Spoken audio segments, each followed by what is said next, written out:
नमस्कार, live media में आपका स्वागत है। मैं रीत सम्राट। देखिए, बड़ी खबर ये है कि सीएम अतीसी जो है वो जीत चुकी हैं। कालकाजी विधानसभा क्षेत्र से सीएम अतीसी जीत गई हैं और अब उन्होंने अगर हराया तो रमेश बिधूड़ी को वो हराया। बीजेपी के रमेश बिधूड़ी कालकाजी से उनके टक्कर में थे। लग रहा था आगे पीछे तो हो ही रहे थे, लेकिन फाइनली ये खबर है, आपको बता दें कि अतीसी जीत चुकी हैं, जो आप पार्टी की ओर से सीएम भी रही हैं। अब रमेश बिधूड़ी को उन्होंने कड़ी टक्कर दी और सीधे सीधे उन्होंने हराया। अरविंद केजरीवाल की बात करें तो अरविंद केजरीवाल वहाँ से हार चुके हैं और ये भी बता दें आपको, मनीष सिसोदिया जो है वो भी हार चुके हैं। ये तमाम खबरें आ रही हैं।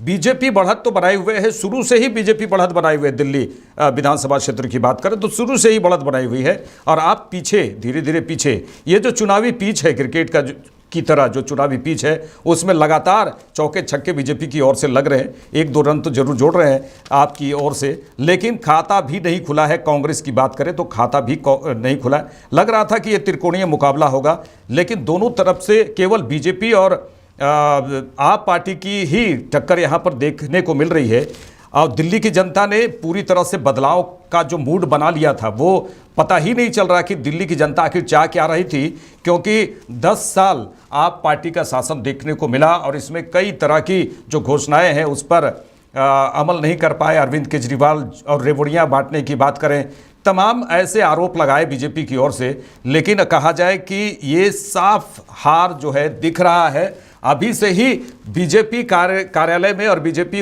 कार्यकर्ताओं में उत्साह देखा जा रहा है। जश्न का माहौल अभी से शुरू हो गया है और 1 घंटे पहले से ही हो चुका है, क्योंकि अब तो पूरा क्लियर वो तस्वीर साफ नजर आ रही है। हमारे साथ वरिष्ठ सहयोगी अनिरुद्ध जी जुड़े हुए हैं। अनिरुद्ध जी, क्या लगता है कि इस बार जो बीजेपी ने जो मेहनत की, दिल्ली की जनता के मूड को भांपा और जिस तरह से आप पार्टी पर सीधे सीधे आरोप लगाए, कई गंभीर आरोप लगाए हैं, उस पर भी चर्चा होगी, तो आपको क्या लगता है कि इस बार सही में बीजेपी का जो जादू है, या प्रधानमंत्री ने मंच से कहा, अमित शाह ने जिस तरह से मंच से कई घोषणाएं की हैं, उसका असर देखने को साफ नजर आ रहा है? जी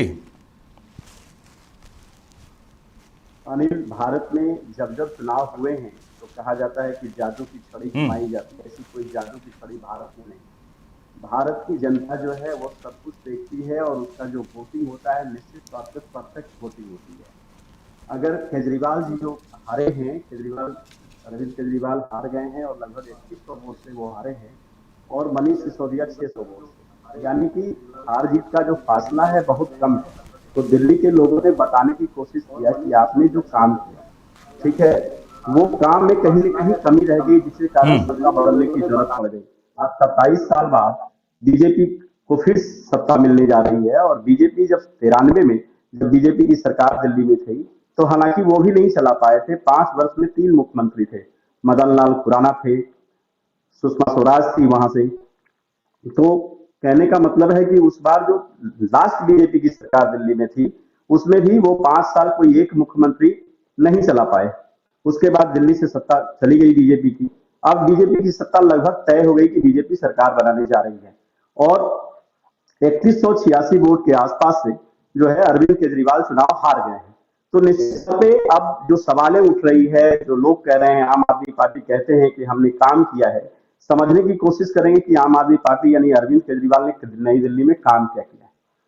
अगर दारू का मामला को छोड़ दिया जाए तो इन्होंने कोई भी वैसा कानून न बनाया जो लोगों के लिए या खासकर दिल्ली के लिए, मैंने दिल्ली के गरीबों के लिए, दिल्ली के लोगों को रोजगार मिलने के लिए कारगर साबित हो। भले उन्होंने एक जो हॉस्पिटल का एक लाया था कि भाई झुग्गी झोपड़ी में एक हॉस्पिटल खोलेंगे, वो एक प्लान लाए, लेकिन वो भी उसमें फेल कर गए। उसके बाद उन्होंने लाया कि हम फ्री में बिजली देंगे 200 यूनिट, हालांकि वो बिजली उनका काम कर गया, पिछले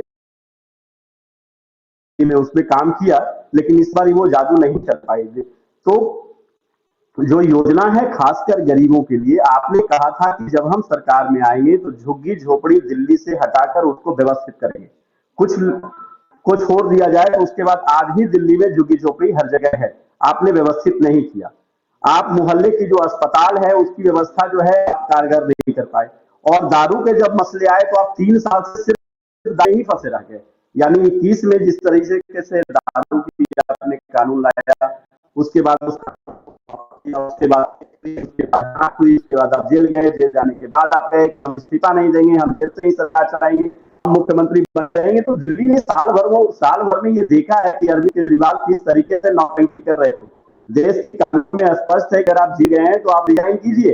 कई मुख्यमंत्री किया है, अभी तक आजादी के बाद से आज तक की बात करें तो ऐसी नौबत अगर किसी के साथ आई है, के साथ चाहे वो है के साथ या के साथ आया हो, तो संवैधानिक पत्र लिखे जाते हैं, से वो रिजाइन करते हैं और ये देश की एक अस्मिता और अखंडता और खासकर लोकतंत्र की जो कहा जाए कि खूबसूरती वो बरकरार रहती है। लेकिन उस लोकतंत्र की खूबसूरती को भी इस तरीके से कुछ जो शायद लोगों को पसंद नहीं आया और इस बार जो है सत्ता परिवर्तन दिल्ली लोगों के द्वारा किया जा रहा है।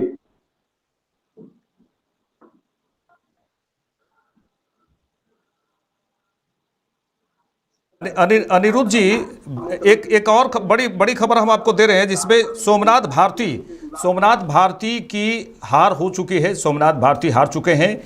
एक मतलब धीरे धीरे बड़े नेता, आपके बड़े नेताओं की हार हो रही है और दिल्ली में इस बार जनता ने पूरी तरह से बदलाव के मूड में थी। हालांकि ये पता तो नहीं चल रहा था क्योंकि कई रेवड़ियां और घोषणाएं तो की गई थी अरविंद केजरीवाल से, कहीं कोई कोर कसर छोड़ा नहीं गया। लेकिन अच्छा, ये बहुत बड़ी बात है कि बड़े बड़े नेता, आप पार्टी के बड़े नेता हार रहे हैं, तो दिल्ली की जनता का मूड जो है वो किसी ने अंदाजा नहीं लगा पाया था। ये अलग बात है कि बीजेपी भी जो है तीर ही चला रही थी कि इस बार बीजेपी की सरकार बनेगी, लेकिन ये रिजल्ट बता रहा है कि सचमुच में ये बनने जा रहा है। जी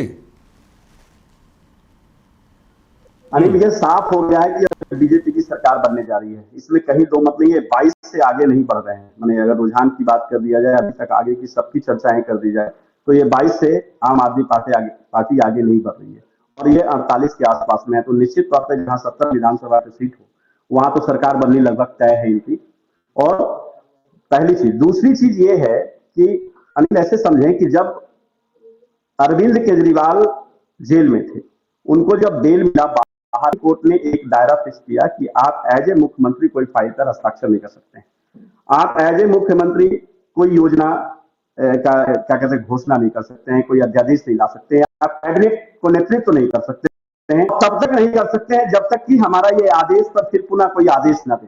तो वो आदेश आज भी लागू है सुप्रीम कोर्ट की। अगर आम आदमी पार्टी की सरकार बनती तो अरविंद केजरीवाल मुख्यमंत्री नहीं होते, ये लोग जानते थे और ये सर्वविदित है।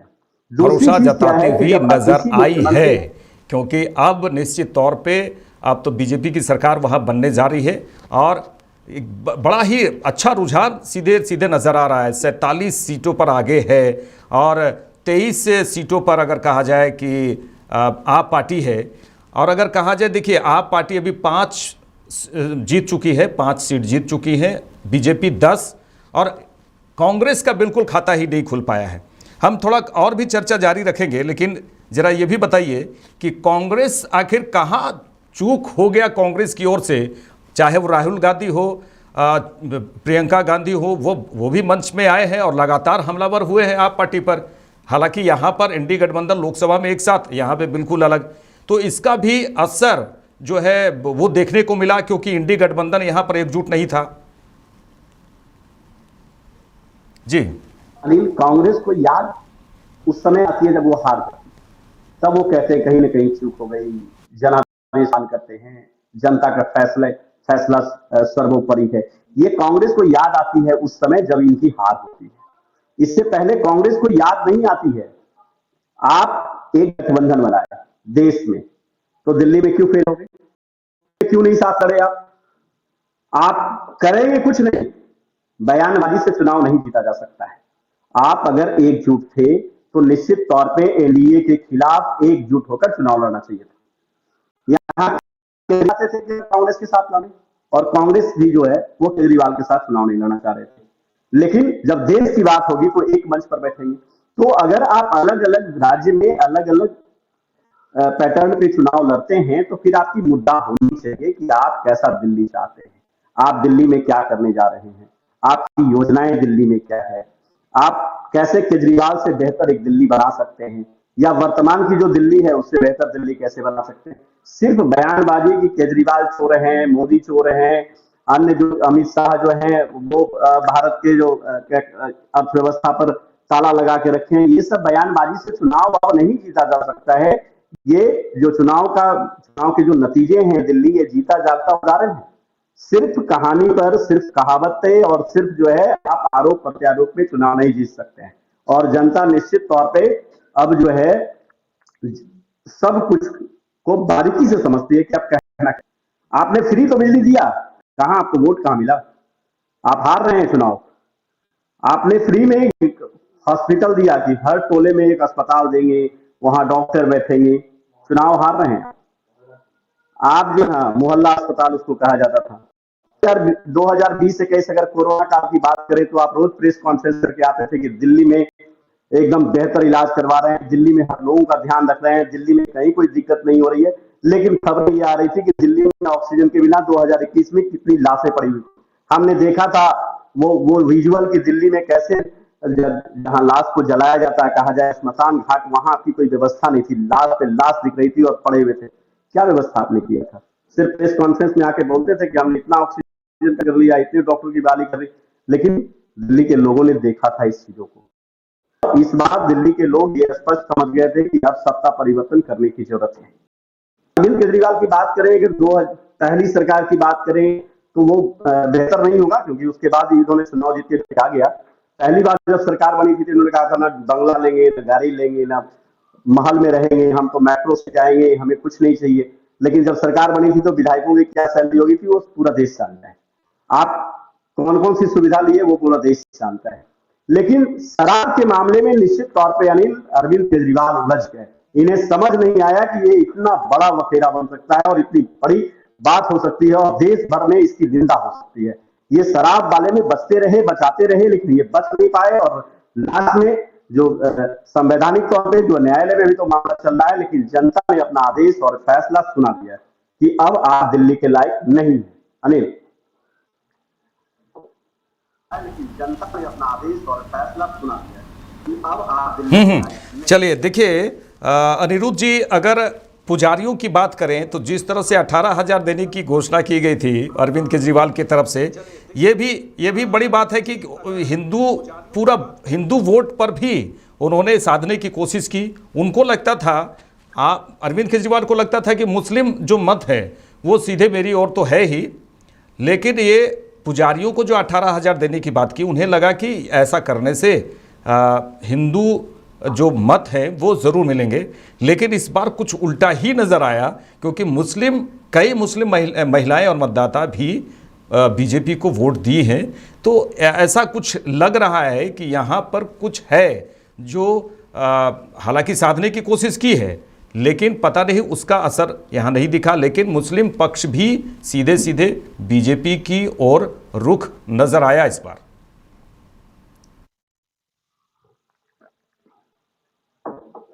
AIMIM के एक कैंडिडेट हैं, दिल्ली में किसी सीट से चुनाव लड़ रहे हैं, वो 5वें नंबर पे हैं। नहीं, मुस्लिम कैंडिडेट हैं और वो 5वें नंबर पे चल रहे हैं, मुस्लिम है, यानी वो दूसरे नंबर तीसरे नंबर पे नहीं। उस जगह की जो काउंटिंग हो रही है उसमें आप रिजल्ट देखेंगे तो वो 5वें नंबर पे पीछे पड़ गए। और केजरीवाल साहब विकास की बात करने आए थे ना, एक नई सरकार, एक नई योजनाएं, एक नया मॉडल देश में लागू करने आए थे। तो फिर ये हिंदू मुस्लिम कहां से आ गए? आप पुजारियों की घोषणा कर रहे हैं 1600 देंगे, 1800 देंगे या 16,000 देंगे, क्या मतलब है भाई? दिल्ली देश की राजधानी है, उसे वहां से देश की रफ्तार चलती है, देश की दशा और दिशा वो तय करती है। आप पुजारियों को दे रहे हैं, आप जाके मुस्लिमों के लिए कुछ अनाउंसमेंट कीजिए, आप जाके बिजली फ्री कर दीजिए, अस्पताल। निश्चित तौर पर देखो एक चीज है कि दो चीज तो ये इन्होंने सुधारा है केजरीवाल को, उसे इग्नोर नहीं किया जा सकता है। वहां की शिक्षा व्यवस्था और अस्पतालों की जो व्यवस्था चरमराई हुई थी वो निश्चित तौर पे ये इन्होंने बढ़िया किया। लेकिन ये शराब के मामले में जाके फंस गए। शराब के मामले में हमने जितना ये बढ़िया किए या जितना फ्री में आपने बिजली बांटा, इससे कई गुना लाभ, अपना पर्सनल लाभ आपने सिर्फ शराब के मामले में ले लिया। ये लोग समझते हैं कि इससे दिल्ली की जो राजस्व है उसमें काफी नुकसान हुआ। और हमेशा 5 वर्ष का एक टर्म होता है अनिल, और 5 वर्ष में 2.5 वर्ष इनका बीत जाता है राज्यपाल से, उपराज्यपाल से झगड़ा झंझट। कोई ये करेंगे, वो कुछ करेंगे, ये नहीं पास करेंगे, ये किसी का ट्रांसफर करेंगे, वो रोक देंगे, वो किसी का ट्रांसफर करेंगे, ये रोक देंगे। तो वो 5 वर्ष में 2.5 साल इनका बीत जाता है दोनों के झगड़े में। ये जो है पिछले टर्म की भी वही बात थी, उसके पहले वाली भी टर्म की वही बात थी, और इस टर्म की भी वही बात है। तो ये 2.5 साल गुजार देते हैं उसमें। 2.5 साल में जो समय बचा उसमें ये 6 महीना गुजार देते हैं पूरे देश के भ्रमण में और चुनाव प्रचार में। पंजाब में कभी करेंगे, कभी राजस्थान में करेंगे, कभी तो करेंगे। ये समय गुजारते ही नहीं, पता नहीं कि आप दिल्ली के मुख्यमंत्री हैं, और दिल्ली के जो मुख्यमंत्री हैं, देश भर की नजर दिल्ली के मुख्यमंत्री पर होती है। भले आपका अधिकार सीमित है, और वो सीमित होता भी है। किसी भी कंट्री की बात करेंगे, जिस राज्य में देश का मुख्यालय होता है उसकी कमान वहां के मुख्यमंत्री को फुल्ली तौर पे लगता है। कहीं के लिए, किसी भी कंट्री की हम लोग बात करें, नहीं दिया जा सकता है, क्योंकि वो देश खाली है। तो आप एक आईआरएस अधिकारी थे, आपको ये समझ नहीं आती है कि दिल्ली स्वतंत्र राज्य नहीं हो सकता, और आप उसके लिए 1 साल गुजारते, 5 वर्ष क्या करते हैं आप खाली बस तीर चलाते हैं, आरोप प्रत्यारोप करते हैं। जो मुख्यमंत्री, आपको लोगों ने देखा था कि एक पढ़े लिखे, एक अच्छे अधिकारी, एक अच्छी सोच रखने वाले, एक ईमानदार, एक निष्ठावान लोगों को मुख्यमंत्री का ताज सौंपा था। लोगों ने विकल्प के तौर पे देखा था कि अगर एक विकल्प आता है तो शायद ये विकल्प पूरे देश भर में जो है वो एक नया विकल्प लाएगा, और एक नई राजनीति शुरू होगी, एक नए लोगों को अवसर मिलेगा, युवाओं को जो है तरफ रुझान बढ़ेगा। निश्चित तौर पर रुझान बढ़ा भी है, अगर दिल्ली में बात करें तो नए नए लोग, युवा लोग जो है वो भी। लेकिन आप अतिशी जब मुख्यमंत्री है तो मुख्यमंत्री का कुर्सी छोड़कर बगल में बैठे, ये लोकतंत्र के साथ मजाक नहीं तो क्या? ये अभी सुरक्षित है, उन्होंने कहा। ये होता है क्या? एक मुख्यमंत्री की कुर्सी, लोकतंत्र में सरकारें आएगी, सरकारें जाएगी, ये होते रहता है, ये कोई नई बात नहीं है। कई लोगों की सरकारें आई है, कई लोगों की सरकार गई। यहाँ की इंदिरा गांधी का जब एक छत्र राज्य चलता था, तब भी भारत की जनता ने एक झटके में उखाड़ कर फेंका था। तो ऐसा थोड़ी कि इंदिरा गांधी की कुर्सी खाली रहेगी बगल में प्राइम मिनिस्टर का, और बगल में बैठेगी नहीं प्राइम मिनिस्टर तो वही है। ये सब मजाक नहीं तो है, ये लोकतंत्र से मजाक कर रही थी, आप इसी लोकतंत्र से मजाक कर रही थी। ये मैंने आप जो कहेंगे वही संविधान हो जाए, आप जो कहेंगे वही सरकार का मैंने वो हो जाए। क्या मतलब है? आप तो मजाक कर रहे थे दिल्ली में।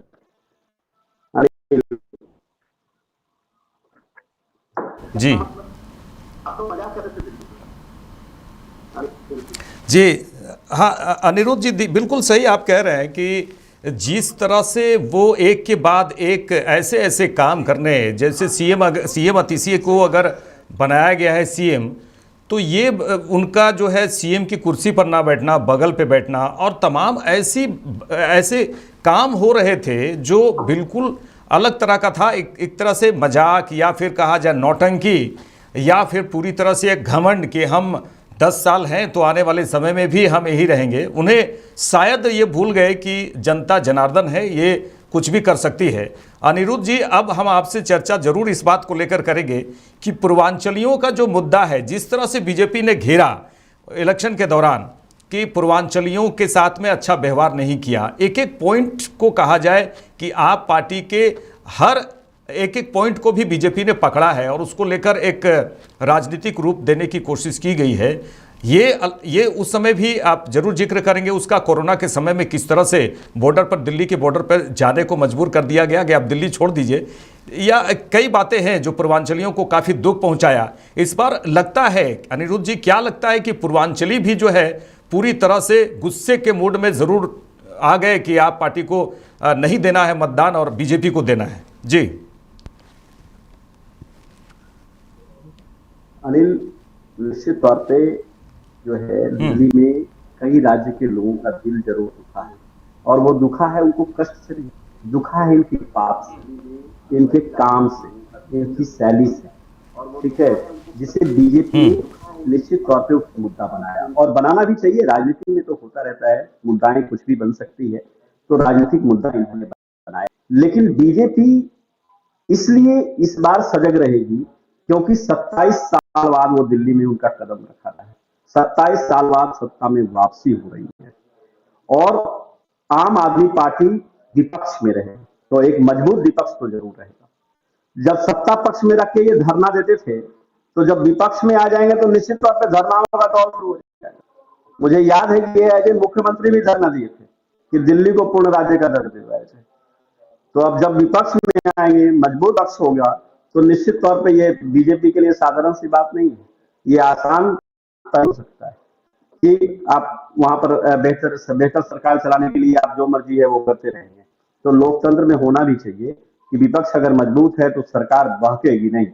हाँ, ये निश्चित तौर पे हो सकता है होगा कि अब दिल्ली में योजनाएं जो है वो पेंडिंग में नहीं जाएगा। अगर योजना बनती है तो उसमें अमल आएगी, क्योंकि उपराज्यपाल का सहयोग मिलेगा। उपराज्यपाल निश्चित तौर पे कहीं न कहीं तो केंद्र से ही प्रेरित होते हैं और अगर दिल्ली में उनकी सरकार है तो दिल्ली का विकास की जो रफ्तार है वो बढ़ेगी। रही बात पूर्वांचलियों के लिए, तो एक बात तय है, पूर्वांचल के जो लोग हैं वो कहीं न कहीं बीजेपी से ज्यादा अटैच हुए हैं योगी आदित्यनाथ से। और पूर्वांचल में जब जाएंगे कभी खबर करने या फिर कभी जब जाएंगे उस इलाके में, तो लोग मोदी जी के बाद अगर कोई नाम आता है तो योगी जी का ही नाम लेते हैं। तो पूर्वांचल के लोगों में ये बैठ गया है कि अगली बार या फिर अगले प्रधानमंत्री के रूप में बीजेपी से आएंगे तो वो योगी आदित्यनाथ ही होंगे और होना चाहिए, ये उनका कहना है। तो पूर्वांचल के लोगों में एक बड़ा प्रेम है योगी आदित्यनाथ से और केजरीवाल जो है उस प्रेम पर बार बार कट करने की कोशिश कर रहे थे, कभी बयान से, कभी कुछ से, कभी कुछ से, कभी योगी आदित्यनाथ पर वो तीर चलाते थे तो कभी नरेंद्र मोदी पे। तो पूर्वांचलियों को निश्चित तौर पर ये अच्छा नहीं लगता था। रही बात वहां की दिल्ली की व्यवस्था के लिए कि दिल्ली की व्यवस्थाएं कैसी होनी चाहिए, तो मैं जब भी दिल्ली गया हूं तब तक वहां की कोई व्यवस्था में अगर कहा जाए तो कुछ छोड़ दिया जाए, यानी जो चौक चौराहे थे थोड़ा वो बेहतर बन गए, जो रेलवे स्टेशन वो थोड़ा सा सौंदर्यीकरण हो गया, लेकिन बहुत कुछ दिल्ली में नहीं बदला। हाँ, वहां ये बदल गया होगा कि उन्हें बिजली बिल नहीं देना पड़ता होगा या फिर वहां जो है सो अस्पताल की व्यवस्था ठीक हो गई होगी। मैं एम्स अस्पताल गया था, उस समय जो व्यवस्था 2013 में या 12 में हुआ करता था उसमें कोई परिवर्तन हमें नजर नहीं आया। और अन्य जगह जो भी है उसमें बहुत कुछ हमें नहीं देखने के लिए मिला, देखने को मिला कि क्या क्या परिवर्तन हुई है। लेकिन हाँ, वहां के लोगों के लिए हो सकता है, क्योंकि जो वहां रहते हैं उनके लिए हो सकता है गैस कनेक्शन में कुछ योजना का लाभ उनको मिल गया होगा बेहतर तरीके से। हो सकता है गरीबी रेखा से नीचे की जो योजनाएं थी अरविंद केजरीवाल का वो लाभ मिल गया होगा। लेकिन ऑल ओवर देखा जाए तो दिल्ली जितना विकास 10 वर्षों में करना चाहिए था उतना विकास। अगर पटना की ही बात करें अनिल, अगर जो पटना 10 साल पहले आए होंगे, अगर आज वो पटना आते हैं तो पटना में बहुत कुछ नहीं बदला, लेकिन वो सड़क जरूर भूल जाएंगे क्योंकि इतनी सड़कें बन गई है, इतने फ्लाईओवर बन गए हैं। तो 10-15 वर्षों में ये पटना बदल गया। अगर झारखंड की बात करेंगे, रांची में आप रहते हैं, आप घूमते होंगे तो 10-15 साल पहले जो रांची थी और आज की रांची में फर्क जरूर नजर आएगा कि रांची बदला है। उसी तरह से जब आप जाएंगे लखनऊ में भी मैं गया तो वहां भी बदलाव आया है। हालांकि थोड़ी जाम की समस्या लखनऊ में रहती है, लेकिन लखनऊ तो जरूर बदला, वहां का कानून बदला। कहा जाए कि कानून की बात करें तो मतलब ये है कि वहां के लोग एक स्वतंत्र जीवन जीते हैं। वहां के लोगों का कहना यह है कि यहाँ कानून का राज स्थापित।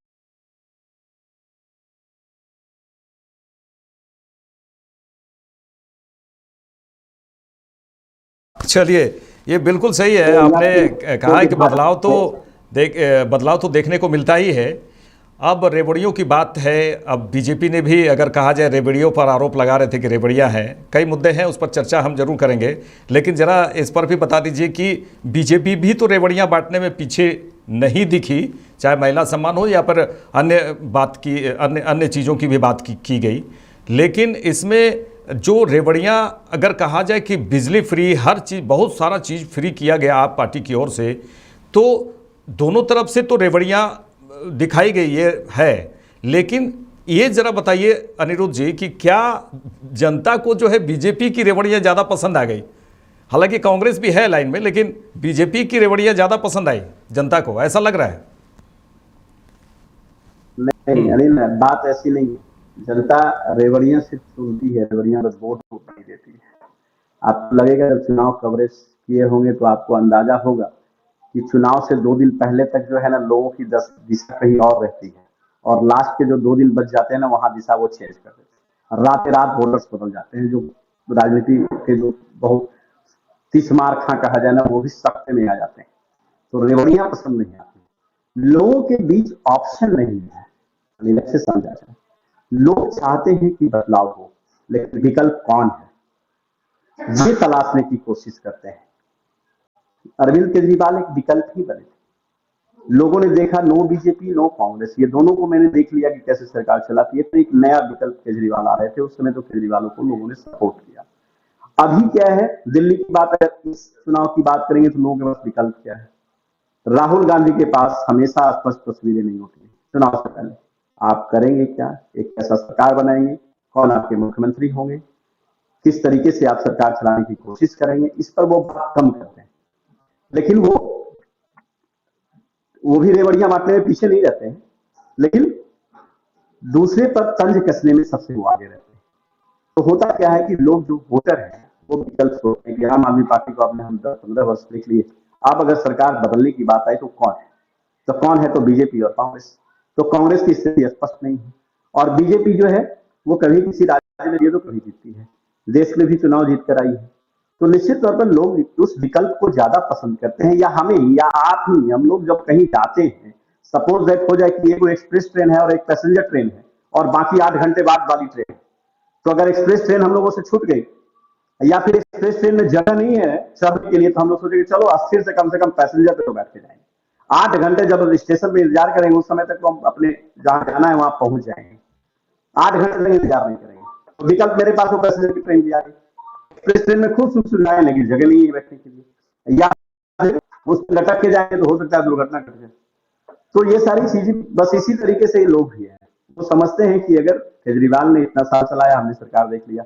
और एक हम लोग पढ़े भी थे, आप भी पढ़े होंगे, कि एक बेहतर लोकतंत्र तभी हो सकता है जब हर वर्षों पे सत्ता में चेंजिंग आए या सत्ता चेंज हो रही हो, यानी एक समय सीमा हो जिसके बाद सत्ता को चेंज करना जरूरी होता है। नहीं तो सत्ता जो है वो कहा जाए कि प्रभावशाली हो जाएगा या फिर वो बेलगाम हो जाती है, वही स्थिति हमेशा होती रहती है। और अमेरिका में अनिल क्या है ना कि 10 वर्ष के बाद, अगर 10 वर्ष 2 बार कंटिन्यू अगर राष्ट्रपति रहे तो आप 11वां बार चुनाव ही नहीं लड़ सकते हैं। 11वां साल आप फिर 2 टर्म के बाद आपको आना ही नहीं है और आ ही नहीं सकते, वहां का संविधान ये कहता है। हमारे यहाँ क्या है, अगर कुछ ना हो तो हो सकता है कि आप पूरी जिंदगी रह जाइए मुख्यमंत्री, ऐसा बना हुआ है। तो बेहतर लोकतंत्र के लिए सत्ता परिवर्तन होना जरूरी है, और लोगों ने 15 साल देखा भाई केजरीवाल को। आप कितने वर्ष केजरीवाल को देखना चाहते हैं? इसलिए एक बार देखा तो कुछ दिन सरकार चलाए, फिर दूसरी बार वो सत्ता में आए तो बेहतर सरकार चलाए, तीसरी बार सरकार आए तो ये इस दारू और शराब के मामले में फंस गए। और दारू शराब तो जानते ही है कि ऐसा होता है कि उसमें अगर फंस गए तो फंस गए। अगर दारू पी के थोड़ा आवाज भाग गया, बाद में अफसोस भी आने से कुछ नहीं होता है, क्योंकि आवाज तो भाग गई। तो उन्होंने यही कहा, सोचेंगे रात रात क्या हमारी पार्टी अरबपति बच जाएगी, लेकिन थोड़ा सा फंस गए तो गए। तो शराब निश्चित तौर पे अच्छी चीज तो बहुत है, लेकिन अगर अच्छी है तो उसका अगर परिणाम अगर उस दौरान अगर कुछ हो गया तो उसके परिणाम बहुत खराब ही होते हैं, बेहतर नहीं होते हैं। तो लोग कोशिश करता है कि शराब अकेले में पिया जाए, लेकिन अरविंद केजरीवाल ने पूरे देश को ही शराब पिलाया, एकदम आइए फ्री में छूट हो गया, ये हो गया, हमने कानून बदल दिया, लेकिन राजस्व का आपने नुकसान कर दिया। लोग आप जेल से सरकार चलाइए, जहां से चलाइए, और आपकी जो है ना अकर भी समझ में आ गया कि हम जेल में ही रहेंगे लेकिन रिजाइन नहीं करेंगे। ये लोकतंत्र नहीं कहता, ये लोकतंत्र की खूबसूरती नहीं हो सकती है। ये देश के संविधान संकट में आ गई थी कि भाई ये कैसे हो सकता है कि एक राज्य का मुख्यमंत्री, और वो दिल्ली देश की राजधानी है, और वहां का मुख्यमंत्री जब जेल में रहे तो लोग क्या कहेंगे कि मुख्यमंत्री कहां है भाई तो जेल में।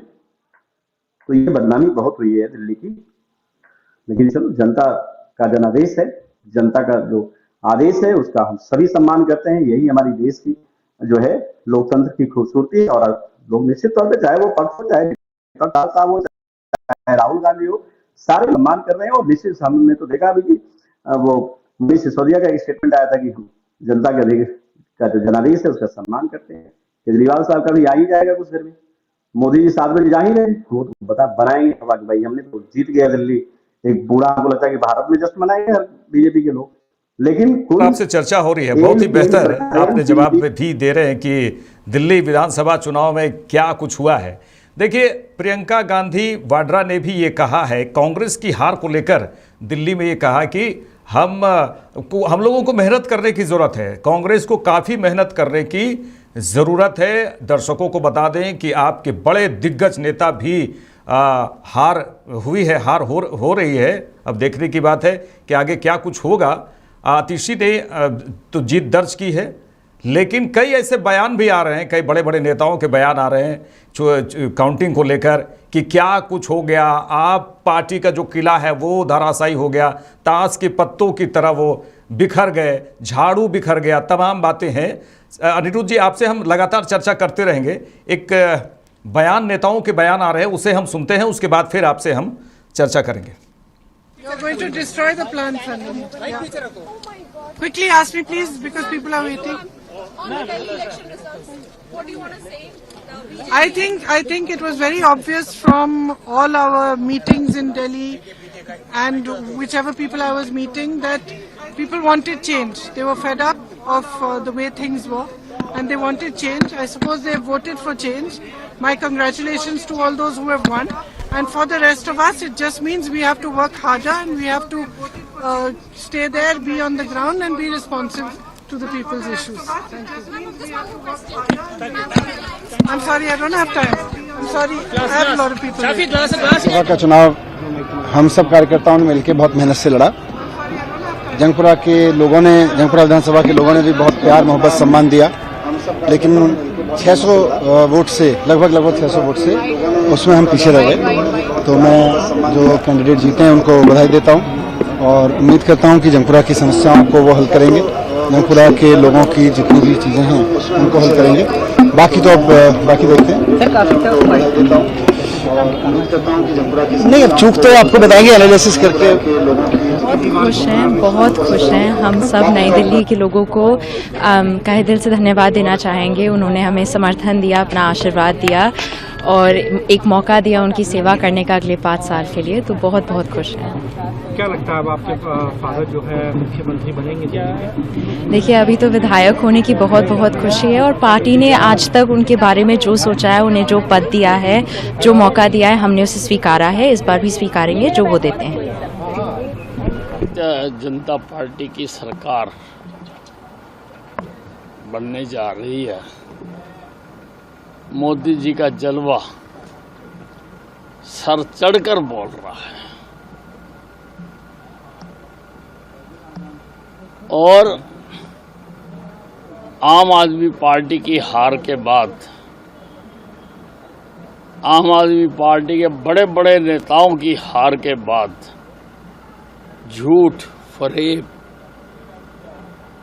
मुफ्तबाजी की राजनीति का अंत हो रहा है। देश की राजनीति में की सफाई हो रही है, साफ सुथरी राजनीति हो रही है। ये जीत मोदी जी की जीत है। मोदी जी को जय श्री राम। कांग्रेस खाता भी खोलती नहीं दिखाई दे रही है जी। कांग्रेस का खाता नहीं खुल रहा। हाँ, दिल्ली के समझदार लोगों ने एक बहुत अच्छा फैसला दिया है कि कांग्रेस इस देश में अब 0 है। सबसे बड़ा श्रेय आरकेपुरम की जनता को धन्यवाद करना चाहता हूं, साथ ही कार्यकर्ताओं को और हमारे देश के माननीय प्रधानमंत्री नरेंद्र मोदी जी का विशेष तौर पर धन्यवाद है। उनकी योजनाएं उनके नाम पर चुनाव जीते हैं तो उनका विशेष तौर पर धन्यवाद करना चाहता हूं। मैं अपनी विधानसभा लोकसभा में हम 900 वोट से लूज कर गए थे। पार्टी हमारी सीट को C कैटेगरी मान रही थी, पर भगवान की कृपा, मोदी जी का आशीर्वाद, आरकेपुरम की जनता और कार्यकर्ता सबके मिक्सचर की वजह से 14,500 से ज्यादा वोट से अभी फाइनल राउंड खत्म हुआ है। बहुत बहुत भगवान का धन्यवाद। डबल इंजन की सरकार होगी दिल्ली में। डबल इंजन की सरकार हो गई है। सर, मुख्यमंत्री का चेहरा कौन हो सकता है आपके साथ? ये सिर्फ और सिर्फ नरेंद्र मोदी जी, माननीय अमित शाह जी, माननीय नड्डा जी या पार्लियामेंट्री बोर्ड माननीय BL संतोष जी, इनके अलावा किसी को नहीं पता, क्योंकि हम कोई भी बयान देंगे ना हम उसका कोई मतलब है ना कोई लेना देना। दिल्ली की जनता नैरेटिव पर चल रही थी, झूठ का पुलिंदा का खात्मा हो गया और मोदी जी के पर यकीन हुआ। हम लोग कहते हैं ना मोदी है तो मुमकिन है, वो इस बार दिखा कि सारे लोगों ने वादा पे वादा किया, लेकिन भरोसा दिल्ली की जनता को केवल मोदी जी पे हुआ और वो सच बैठा, मोदी है तो मुमकिन है। अब आने वाले दिन में दिल्ली की जनता की तबाही दूर होगी। 46 सीटों पे लीड कर रही है बीजेपी। आम आदमी पार्टी को क्या कहना चाहेंगे? मोदी जी का जादू चल गया या आम आदमी पार्टी में कहीं कितनी? देखिए, काठ की हांडी बार बार नहीं चढ़ता। केजरीवाल जी जुबानी जंग लड़ रहे थे, जिसे जुमला कहते हैं। जुमलों पर उन्होंने एक चुनाव जीता, ये दूसरा चुनाव, इसे तो तीसरा चुनाव था। तो जुमलों की हार हुई और सच की जीत हुई। जो भारत आज दुनिया में अपना परचम नरेंद्र मोदी के नेतृत्व में फहर रहा है, वो दिल्ली के लोगों ने भी नरेंद्र मोदी पे भरोसा किया। मिल्कीपुर सीट की अगर हम बात करें, वहां पे भी बीजेपी लीड कर रही है। वो तो कल ही 2 दिन पहले ही पता चल गया था। 5 तारीख के चुनाव के बाद जो खास करके सपा के लोग विरोध कर रहे थे सदन के अंदर, तभी समझ में आ गया था ये हार कबूल कर चुके हैं। अब वो खिसियानी बिल्ली खंभा नोचे वाली बात है दिल्ली और सपा में। देखिए, दिल्ली की जनता ने माननीय प्रधानमंत्री के नेतृत्व पे भरोसा व्यक्त किया है और दिल्ली की जनता माननीय प्रधानमंत्री के साथ। सर, कितना बड़ी जीत आप इसे मानते हैं? क्योंकि 27 साल बाद जो है बीजेपी, ये बहुत बड़ी जीत है हमारे लिए, दिल्ली की जनता की जीत है। और इस पूरी जीत को सिलसिलेदार हमारा राष्ट्रीय नेतृत्व, माननीय प्रधानमंत्री, माननीय गृह मंत्री, माननीय राष्ट्रीय अध्यक्ष।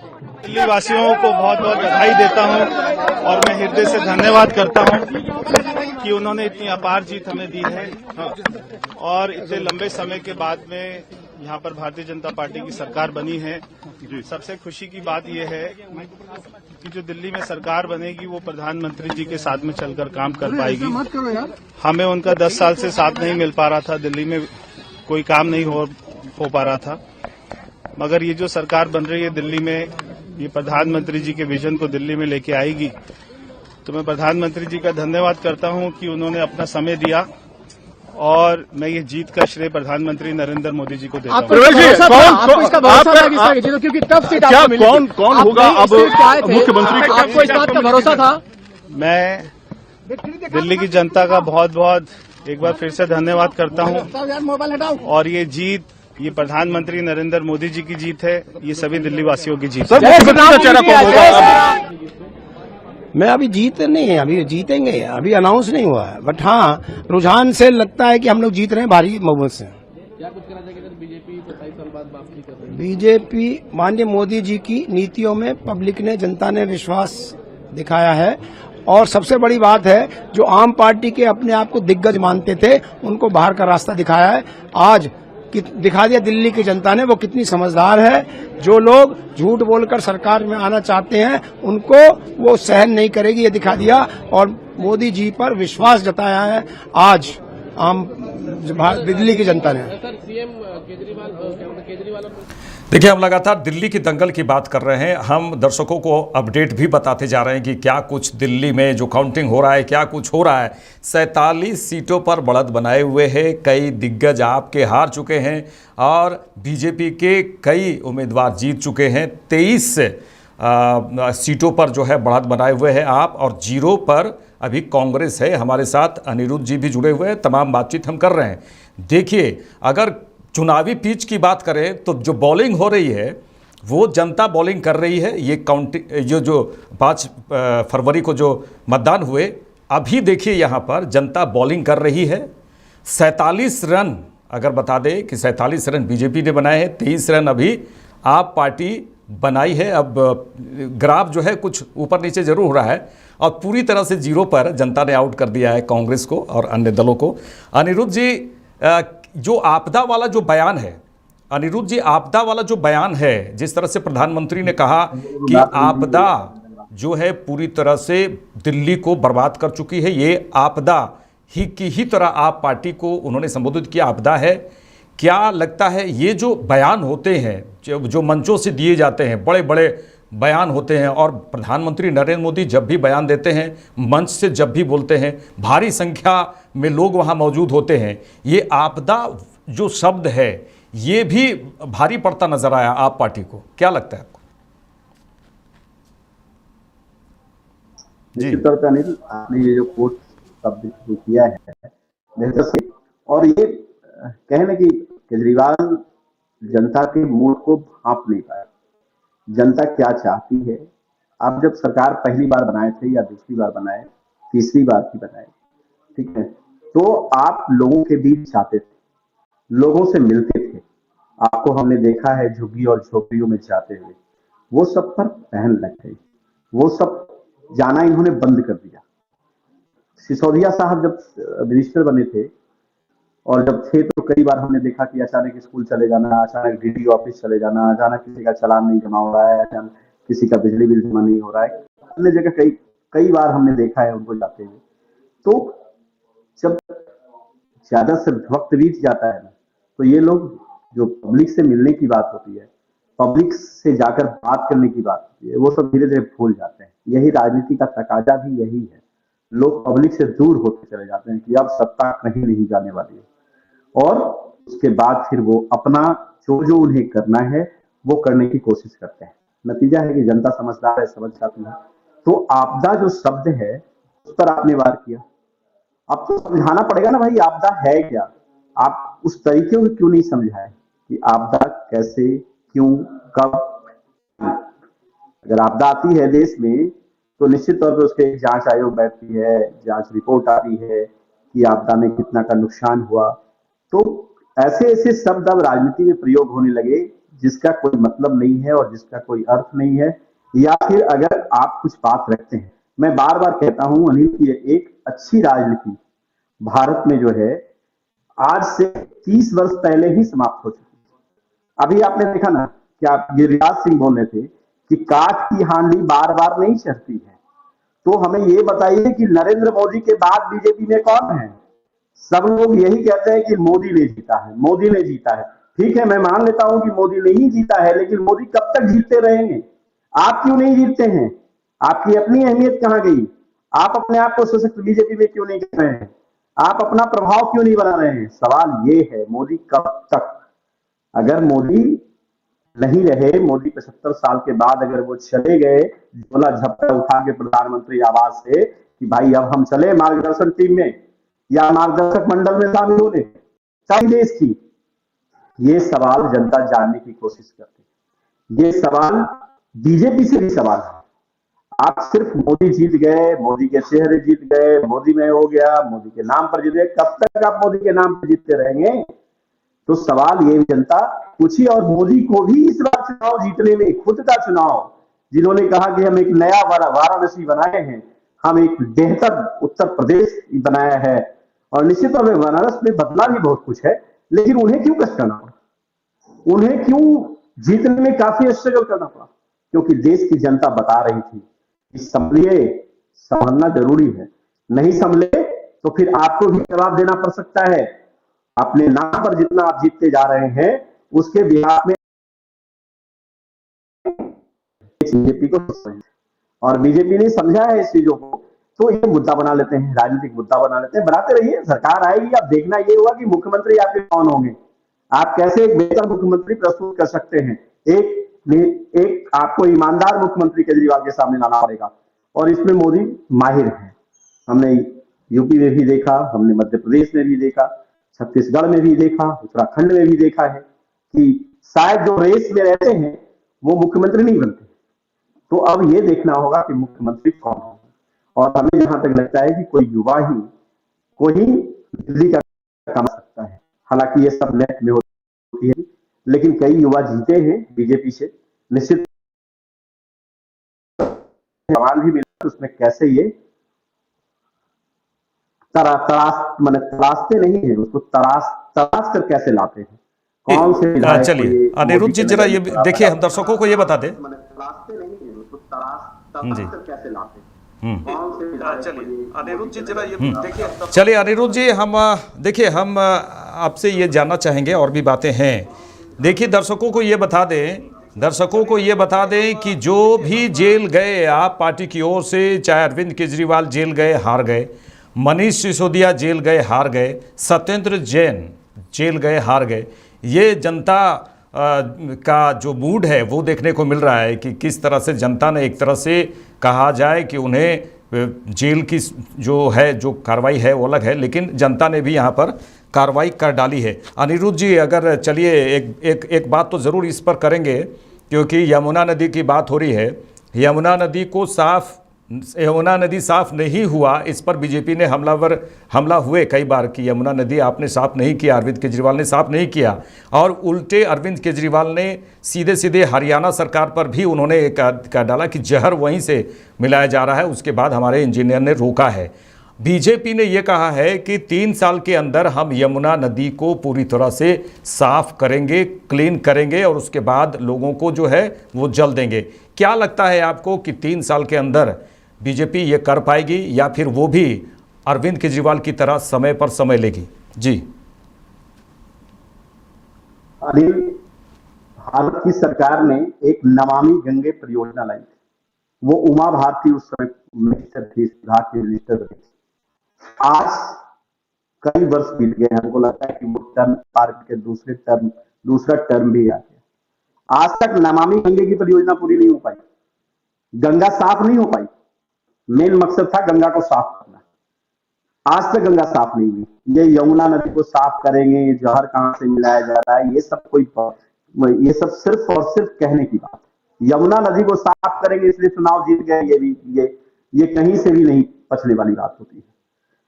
यमुना नदी को आप सफाई कीजिए ना भाई, क्या दिक्कत है? इतने दिनों तक कहां थे आप? आपके पास कितने सालों तक सत्ता रही? साफ कर देते। आप ऐसे भी केंद्र सरकार में हैं, आप क्यों नहीं साफ कर रहे हैं यमुना नदी? क्या यमुना नदी दिल्ली में साफ करेगी? आप गंगा नदी को साफ कर रहे हैं ना। आपकी नमामि गंगे परियोजना का सही से जांच तो करवाइए पहले कि कितनी गंगा सफाई हुई और कितनी राशियां उसमें खर्च हो गई है। जब मर्जी जहां मर्जी वहां रोड तोड़ दीजिए, क्या है भाई? तो नमामि गंगा परियोजना है। हम तो पटना में देखते हैं कि एक रोड को 4-4 बार काटता है और हमेशा जाम में परेशान। पिछले ही साल मैंने देखा जिस रोड पर कि नमामि गंगे का बोर्ड लगा हुआ था, वहां रोड तोड़ा जा रहा था, बीचों बीच एक नाला गिराया जा रहा था, फिर देख रहे कि 1 साल बाद फिर वो रोड तोड़ा जा रहा है, फिर उसको काटा जा रहा है। इस बार कौन योजना है भाई? तो नमामि गंगे परियोजना। तो आप नमामि गंगे परियोजना में, जिसमें एक अच्छी खासी भारत का बजट लग क्या रहे हैं, ये जनता जानने की कोशिश करती है। हम जब आप बताइए तो भारत में आपने गंगा को कहां कैसे साफ किया है, एक बार क्यों नहीं इसको लेके आते हैं आप मीडिया के सामने? ये अपने मिनिस्टर को तो कहिए कम से कम एक बार देश के सामने रखते कि हमने इतनी गंगा की सफाई कर दी, इतने जहां करोड़ों रुपया नहीं अरबों रुपया का हमने खर्च कर दिया, उसको क्या? तो ये सिर्फ बातें कहने के लिए है कि हम यमुना नदी को साफ कर दें, 3 साल में साफ कर दें। लोगों को निश्चित तौर पर यमुना नदी आप साफ कीजिए, लोग जानेंगे कि आप बेहतर काम किया है, आपने अच्छा काम किया। लेकिन अब लोगों ये सब भरमाने वाली बात नहीं, अब आपको रोजगार व्यवस्थित करना होगा। कहते थे पहले ना रोटी कपड़ा और मकान, फिर हम लोग वहीं लौट रहे हैं। यहाँ रोटी के लिए बहुत लोग जो है ना, वो पता नहीं, भारत में एक अजीब चीज है कि अगर किसी के पास पैसा है तो इतना पैसा है कि रखने के लिए जगह नहीं है, और किसी के पास जो है 2 वक्त की रोटी के लिए पैसा नहीं। इस व्यवस्था ठीक किया जाए कि अगर गरीब है तो एकदम गरीब ना हो, अमीर है तो फिर एकदम अमीर ना हो। ये दायरा इसका होना चाहिए कि जो एक भारत का अगर बेहतर विकास चाहते हैं तो हम लोग को इस पर आप सोचने की जरूरत है कि हम लोग कविता पढ़े थे कि यह भारत देश महान है जहां कुत्ते तक केक खाते हैं, दूध से बिलख रहे हैं बच्चे जहां कुत्ते तक केक खाते हैं। यानी कहने का मतलब है किसी बच्चे को दूध नहीं मिलता है और यहाँ कुत्ते तक को हम केक खिलाते हैं। तो ये भारत, ये व्यवस्था इतने वर्षों में नहीं बदल पाई। अब हम लोग कहते, आपने कहा ना कि जेल जो गए वो हार गए, तो हम लोग बचपन में सुनते थे कि अगर नेता बनना हो तो पुलिस के डंडे खाने होंगे और जेल जाने होंगे। जेल नहीं गए तो नेता बेहतर नहीं बन सकते हैं। अब तो जनता ने जो जनादेश दिया उसका मतलब है कि जेल गए तो अब बस खेला खत्म, साफ, आप जीत भी नहीं सकते। क्यों ऐसा हुआ? क्योंकि तरीका बदल गए। पहले के जो लोग थे वो देश की सेवा की भावना से राजनीति में आते थे। ठीक है, कुछ अपनी सेवा भी कर रही है, वो अलग चीज है, लेकिन कुछ ऐसे भी हमारे नेता रहे हैं, चाहे वो जयप्रकाश नारायण की बात करें, चाहे वो कर्पूरी ठाकुर की बात करें, चाहे वो फिर लाल बहादुर शास्त्री की बात करें, हर दौर में एक ऐसे नेता रहे हैं, चाहे वो वाजपेयी जी की बात करें, कि उन्हें देश की सेवा के लिए उन्होंने अपने पूरा जिंदगी या कहा जाए कि पूरा राजनीतिक जीवन समर्पित किया था। उनके लिए वो कहावत थी, जेल अगर नहीं गए तो बेहतर आप नेता नहीं बन सकते हैं। ये मोदी जी की ही बात करते हैं, ये लाल चौक पर झंडा फहराने के लिए हमने कई बार वीडियो देखा है कि कितनी बार इन्होंने लाठियां, तो जेल जाना किस चीज के लिए जेल जा रहे हैं आप घोटाले करके जेल जा रहे हैं। हेमंत सोरेन भी तो जेल गए थे, तो कहां वहां की जनता ने उन्हें नकार दिया, फिर तो चीफ मिनिस्टर आके बन गए, और आप जो जेल गए तो बस खत्म कहानी, क्योंकि आप तो साल भर से जेल से मुख्यमंत्री बने रहे। आप समझिए, टटोलिए, आम आदमी पार्टी को अब टटोलने की जरूरत है, अपने आप में ये चिंतन करने की जरूरत है कि आप कहां और क्यों हार गए। आप खुश हो गए कि हमारा तो पंजाब आ गया, लेकिन आपने दिल्ली खो दिया। आप समझने की, देखो अभी कुल मिलाकर आने वाले समय की जो राजनीति होगी ना, वो निश्चित तौर पर चेंज होगी। अब युवाओं की दखलंदाजी होने लगी, अब हर आदमी पत्रकार बन गया है। आज से 15 साल 10 साल पहले जो पत्रकारिता थी ना, कि लोग टीवी के पास बैठते थे, पत्रकारों को देखते थे तो पूछते थे कि भाई पत्रकार आए हैं, उसकी जानकारियां इकट्ठा करते थे। अब तो हर प्लेटफॉर्म पे हर जगह जानकारियां उपलब्ध है। हर लोग फेसबुक पे कुछ लिख के डालते हैं, हर लोग यूट्यूब पे कुछ वीडियो बना के डालते हैं, चाहे वो चावल दाल सब्जी खा रहा, उसकी वीडियो जारी होगी। तो अब पत्रकारिता का पैटर्न बदल, लोग पत्रकार हैं, आप छुपने वाली चीजें नहीं है। अब जो है आपकी भ्रष्टाचार अगर आप करते हैं तो वो आप सिमट के नहीं रह सकते, कहीं से भी किसी भी समय कोई, मतलब आप ये समझिए कि पत्रकार को तो छोड़ दिया जाए, कई ऐसे लोग हैं जो विद्वान हैं, जो रिटायर्ड हैं, जो किसी कोने में अपना समय काट रहे हैं, उन्हें भी राजनीति का ताना बाना आता है समझ में, और वो भी अब अपने मोबाइल पे कुछ कुछ लिख सकते हैं, लोगों के बीच छेड़ सकते हैं, अपनी बातों को रख सकते हैं। तो जमाना बदल गया, अब जमाना वो नहीं है। अब हमने तो एक जगह पढ़ा था कि उनका जो अन्ना हजारे का भी एक बयान आया है। अन्ना हजारे ने कहा था कि उस जमाने में कि हमें राजनीति नहीं आना है, लेकिन अन्ना हजारे कैसे कैसे आपने पीछे हटाते हटाते आप उनके जो ये आंदोलन था, उस आंदोलन को लोकप्रिय और मुख्यमंत्री बन गए। अन्ना हजारे ने भी कहा था कि मैं तो अरविंद केजरीवाल को कई बार समझाया कि विकास की बात करो, रोजगार की बात करो, लोकपाल की बात करो, लेकिन ये बात करने लगे दारू की बात, शराब की बात, तो फंस गए। तो ये तो उनके जो आंदोलन करता थे, उनके जिस आंदोलन से वो आए हैं, उनका भी बयान हमने आज पढ़ा है कि वो भी यही कह रहे थे। तो क्यों नहीं केजरीवाल को समझ में आए, क्यों नहीं इस चीज को ये पहले भाग गए? और अगर आप ईमानदार थे, आज भी कह रहे हैं कि हम ईमानदार हैं, तो आप ईमानदारी को प्रस्तुत, चलिए अदालत में वक्त पर पकड़ेंगे, लेकिन देश के सामने तो प्रस्तुत कर ही देना चाहिए आपको। आप जब जेल से छूट के आए थे तो पूरी प्रेस कॉन्फ्रेंस करके पूरा किताब लेके बैठ जाते ना, पूरा अध्यादेश लेके बैठ जाते ना, शराब का पूरा जो आपने कानून बनाया था वो पूरा लेके बैठ जाते ना, फिर कानून क्यों वापस लिया उसको लेके बैठ जाते ना। लोग तो समझदार हैं। आप बैठिए तो हर हाथ में मोबाइल है, रिक्शा चलाने वाले के पास मोबाइल है। क्यों है? क्योंकि मोबाइल और अकाउंट, बैंक अकाउंट का एक बड़ा अन्योन्याश्रय संबंध आज के जमाने में हो गया। मैं मोबाइल बहुत साइलेंट रखता हूं, लेकिन मैं सोचा कि मोबाइल ही रखना पड़ता, अब लैंडलाइन दुनिया में फिर आना चाहिए। तो पता चला कि नहीं, अगर मोबाइल आप नहीं रखेंगे तो फिर ओटीपी आएगा तो वो कहां से रखेगा। तो मैं समझ गया कि वो, और बैंक का में खाता तो ही खुल सकता है जब आपके पास मोबाइल हो, क्योंकि ओटीपी उसमें जाता है। तो हमको लगा कि ये जो अन्योन्याश्रय संबंध नरेंद्र मोदी ने कर दिया ना, या भारत की सरकार ने कर दी ना, ये बड़ा घनिष्ठ संबंध हो गया। आप मोबाइल हमारे शरीर के पार्ट की तरह मेरे साथ रहने के लिए ही लगता है कि हुआ है।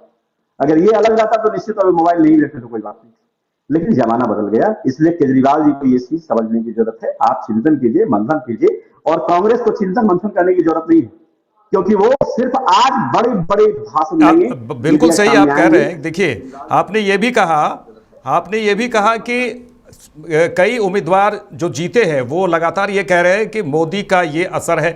तो आप ये भी बिल्कुल सही कह रहे हैं कि प्रधानमंत्री नरेंद्र मोदी का जो जादू है वो कब तक, अब ये समय आ चुका है कि जो भी प्रत्याशी जीत रहे हैं, जो विधायक बन रहे हैं, जो मुख्यमंत्री बन रहे हैं, उन्हें ज़मीन पर काम करने की ज़रूरत है। सूत्रों के हवाले से ये खबर ये भी आ रही है कि अरविंद केजरीवाल अपने आवास में वही ब्लू रंग के वैगन आर को की सफाई करते हुए नजर आए हैं। ब्लू वैगन आर वही है जब मुख्यमंत्री थे शुरुआत में 2014 से पहले उसी वैगन आर पे चलते थे, और अब शीश महल की बात जिस तरह से हुई, ये सूत्रों के हवाले से ये खबर आ रही है कि अपने जो ब्लू वैगन आर है उसकी सफाई करते हुए मुख्यमंत्री, जो पूर्व मुख्यमंत्री हैं, वो अरविंद केजरीवाल नजर आए। अनिरुद्ध जी, अगर बात करें शीश महल की, क्योंकि शीश महल पे भी किस तरह से घेरा गया, शीश महल बनाने की क्या जरूरत थी, अभी वही ब्लू वैगन आर उन्हें नजर आ रहा है। बड़ी बड़ी गाड़ियों पर तो चले, वो अलग बात है, मुख्यमंत्री हैं, लेकिन शीश महल पे जिस तरह से बीजेपी ने घेरा वो भी काफ़ी नुकसान हुआ, काफ़ी डैमेज अगर आप पार्टी को किया गया तो ये शीश महल ने काफ़ी डैमेज किया है, और कई बातें इसको लेकर भी आ रहे हैं। और शीश महल पर आप क्या कुछ कहना चाहते हैं? और दूसरा सवाल ये है कि अन्ना हजारे की तो बात आपने ठीक कही कि अन्ना हजारे वो लगातार उन्हें वो एक तरह से छात्र की तरह उन्हें बताते थे कि आप इन शराब और पैसों के चक्कर में ज़्यादा नहीं रहिए। और मुझे याद है अनिरुद्ध जी, वो मुझे याद है कुछ बातें 2014 से पहले जब प्रचार करने के दौरान अरविंद केजरीवाल जिस तरह से टीवी पर भी वो आते थे और अन्ना हजारे ने उसका इंट्रोडक्शन किया था कि ये बहुत ही सीधे साधे सज्जन हैं, आईएएस ऑफिसर हैं, और ये अभी दिल्ली चुनाव पर ये आ रहे हैं, ये कहा जाए कि आंदोलन में शामिल हो रहे हैं, काफ़ी सीधे साधे सज्जन हैं, आईएएस ऑफिसर हैं। लेकिन सभी ने उम्मीद किया था कि जो बदलाव होगा 2014 में, एक आईएएस ऑफिसर जो उनकी सोच है वो निश्चित तौर पे अलग तरह के काम करेगी। दूसरा यही सवाल है कि अन्ना हजारे ने अभी फिर भी कहा कि शराब और पैसे के चक्कर में वो फंस गए। शीश महल का क्या ज़रूरत था बनाना, और जिस तरह से अन्ना हजारे ने एक शिष्य की तरह उन्हें जो बातें बताई वो क्यों नहीं माने अरविंद केजरीवाल जी? अनिल, शीश महल जब चुनाव जीते थे तो बड़ी बड़ी बात थी कि हम महल में नहीं रहे, महल बनाया इन्होंने, लेकिन एक बात, उस महल में थप्पड़बाजी भी हुई थी, ये भी एक बड़ी बात थी। उस महल में जिस तरीके से हाल फिलहाल में थप्पड़बाजी हुई और जिस का आंदोलन बाहर आया, उसमें अरविंद केजरीवाल की भूमिका क्या थी, थोड़ा इसको जब निकालेंगे तो समझ में आ जाएगा कि लोग समझते क्या है।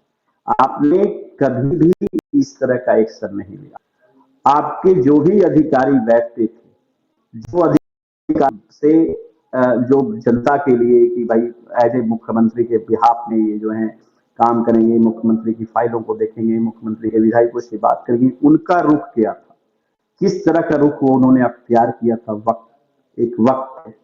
तो शीश महल आपने, आप कहना कि हम लोग एक कहानी पढ़े थे, ढेर और भेड़िया कि बोला कि भाई हमें राजा बना दीजिए और एकदम बेहतर व्यवस्था होगी, एकदम कहते हैं राम राज्य की तरह राज्य चलेगा, तो लोगों ने बना दिया भाई भेड़िया को राजा।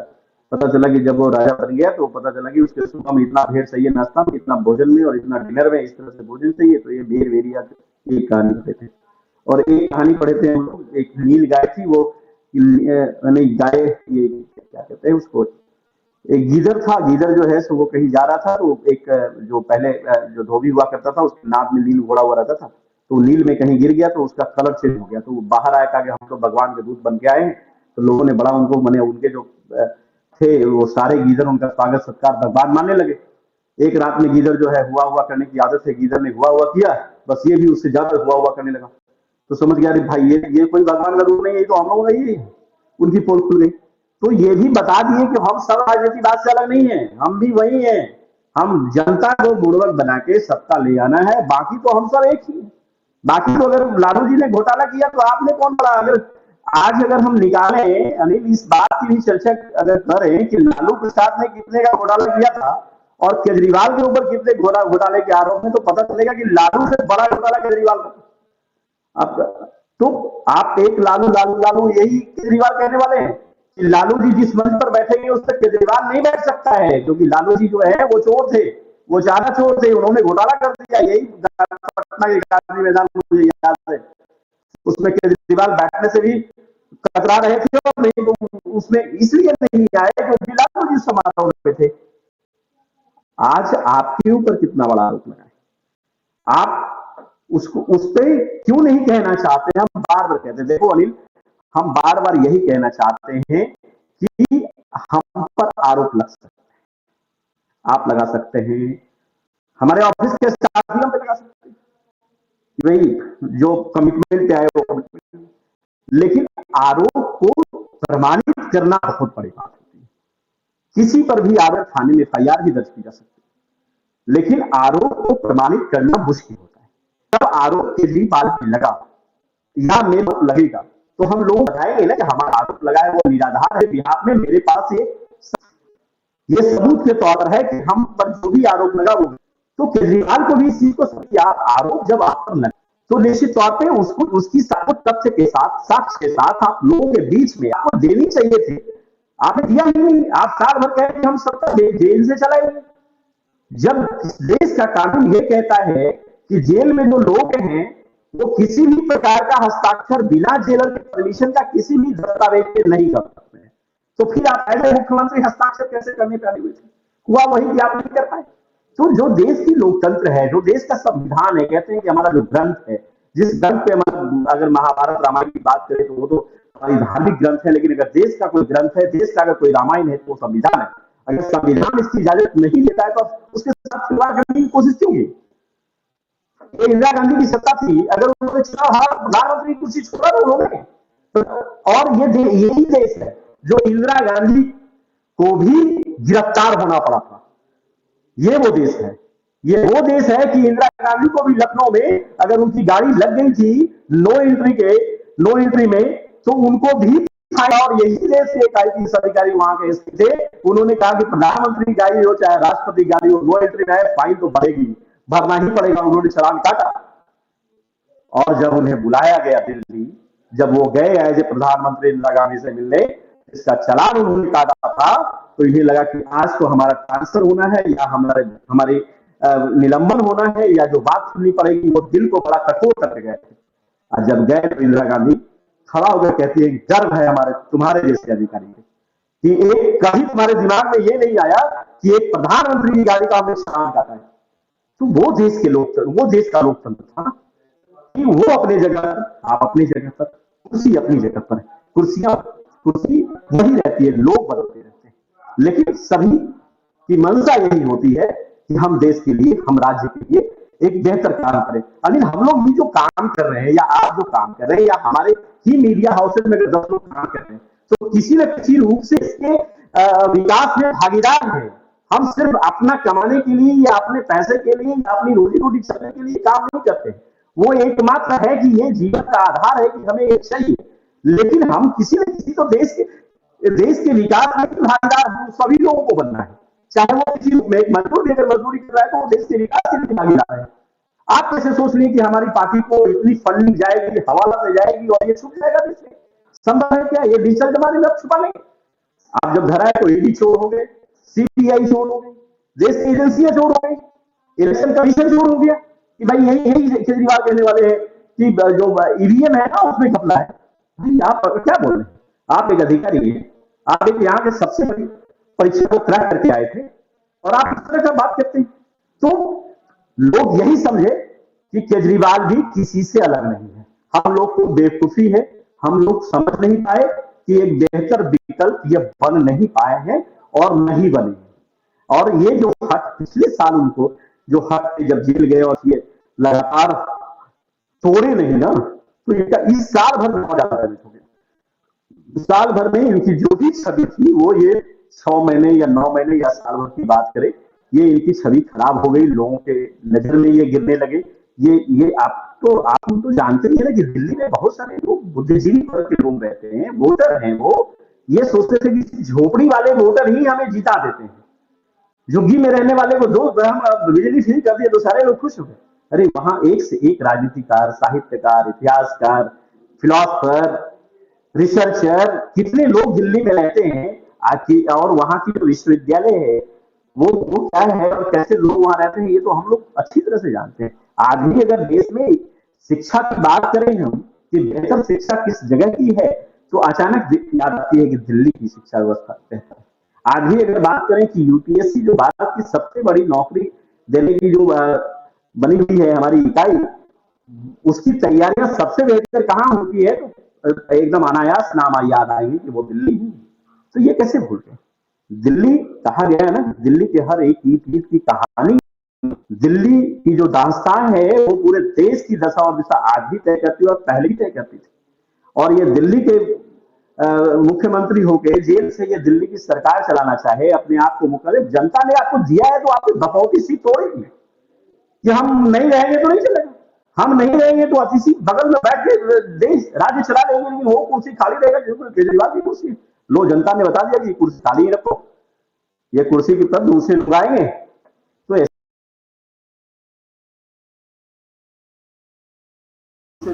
जी जी जी जी, देखिए अनिरुद्ध जी, जल्दी से हम ये जानना चाहेंगे कि क्या बीजेपी को भी काफ़ी चैलेंज है, बीजेपी भी जो 5 साल शासन करेगी उसके लिए भी काफ़ी चैलेंजिंग होगा, ये क्या पूर्वांचलियों का दिल जीत पाएंगे? जिस तरह से हालांकि जो दिल जीतने की बात है पूर्वांचलियों को दिखा है, क्या यमुना नदी को जल्दी से साफ हो पाएगी? 3 साल में उन्होंने कहा है, कई घोषणाएं की हैं।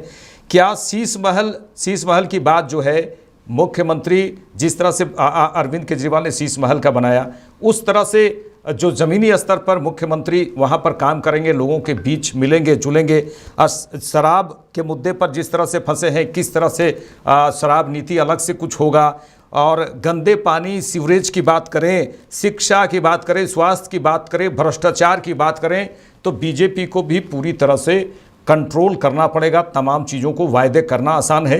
क्या लगता है आपको? जल्दी से हम आपका जवाब सुनना चाहेंगे। क्या लगता है कि बीजेपी आने वाले समय में इन सब चीज़ों को ध्यान में रखते हुए पूरी तरह से एक्शन में काम करेगी? जी,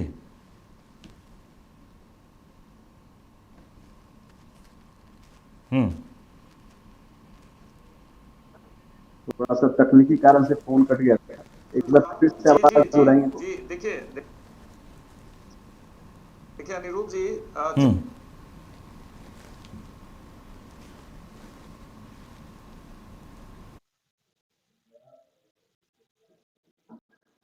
की बातें उन्होंने की और कई तमाम मुद्दों पर अनिरुद्ध जी ने डिस्कशन किया कि क्या कुछ होगा।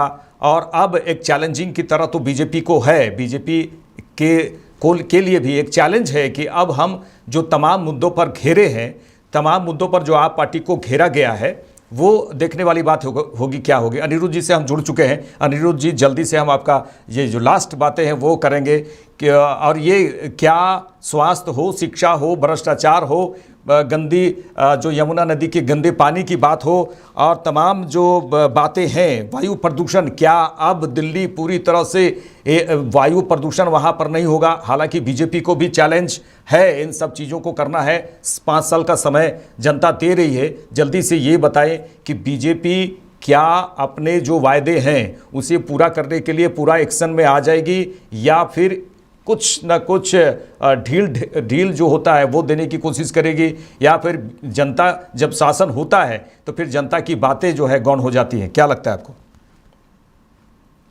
निश्चित तौर पे अनिल, देखिए इस बार जो चुनाव हुआ है और जो रिजल्ट आए हैं और जो बीजेपी के ऊपर एक बड़ा सा जो वादे थे, उन्हें जल्दी से हम ये और विपक्ष मजबूत है, इसलिए बीजेपी के सामने ये बहुत बड़ी अपने जो वायदे किए उसको पूरा किया, क्योंकि लोग इस बात को समझते हैं, या हम लोग भी समझते हैं कि ये मोदी का वादा नहीं है, और मोदी 5 वर्षों तक शायद अब प्रधानमंत्री के तौर पे वो सबको बताते नहीं रहेंगे, और ना उनके नाम पर आप चुनाव मांगे, वोट मांगेंगे।